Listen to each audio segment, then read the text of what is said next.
ప్రయాణికులకు విజ్ఞప్తి.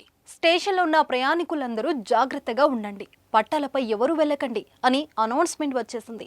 ఏంటి, రైల్వే స్టేషన్లో సాధారణంగా ట్రైన్ టైమింగ్ అనౌన్స్మెంట్ చేస్తారు, కానీ ఇక్కడ జాగ్రత్తగా ఉండండి అని అనౌన్స్మెంట్ చేయడంతో స్టేషన్లో ఉన్న ప్రయాణికులందరూ ఒక్కసారిగా షాక్ అయ్యారు.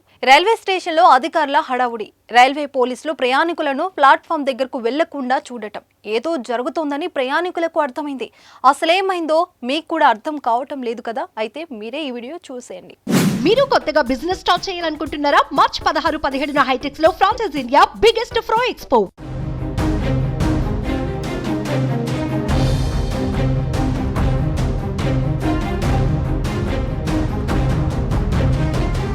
ఓ గూడ్స్ ట్రైన్ 100 కిలోమీటర్ల వేగంతో ప్రయాణిస్తుంది, కానీ అందులో లోకో పైలట్ లేరు.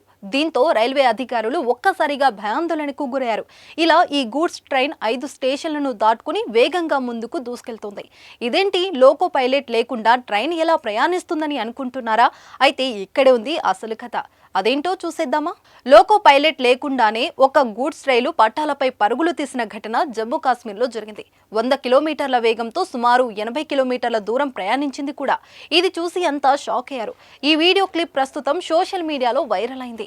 అసలు జరిగిన విషయం ఏంటంటే, రైలు సిబ్బంది డ్యూటీ మారేందుకు జమ్మూ కాశ్మీర్లోని కతువా స్టేషన్లో గూడ్స్ రైలును ఆపారు. హ్యాండ్ బ్రేక్ వేయడం మర్చిన లోకో పైలట్, కో పైలట్ రైలు ఇంజిన్ నుంచి కిందికి దిగారు. అయితే పట్టాలు వాలుగా ఉండటం ఆ గూడ్స్ రైలు ముందుకు కదిలింది. కంకర, రైలు సామాగ్రి వంటివి ఉన్న ఆ గూడ్స్ రైలు సుమారు 100 కిలోమీటర్ల వేగం అందుకుంది. జమ్మూ కాశ్మీర్లోని కతువా, పంజాబ్లోని పఠాన్కోట్ మార్గంలోని 5 స్టేషన్ల మీదుగా అది ప్రయాణించింది. ఈ విషయం తెలుసుకున్న రైల్వే అధికారులు అప్రమత్తమయ్యారు. ఆ మార్గంలోని అన్ని రైల్వే రోడ్డు క్రాసింగ్లు మూసివేశారు. అలాగే గూడ్స్ రైలు వేగాన్ని తగ్గించేందుకు మెకానికల్ పద్ధతులు చేపట్టారు. రైలు పట్టాలపై చెక్క దిమ్మెలు కూడా ఏర్పాటు చేశారు. ఈ చర్యల వల్ల పంజాబ్ బస్తీ సమీపంలో ఆ గూడ్స్ రైలు ఆగింది. లోకో పైలట్ లేకుండా గూడ్స్ రైలు పట్టాలపై పరుగులు తీసిన సమయంలో ఎదురుగా ఏ రైలు రాకపోవడంతో ప్రమాదం తప్పింది. ఈ సంఘటనపై రైల్వే అధికారులు దర్యాప్తు చేపట్టారు.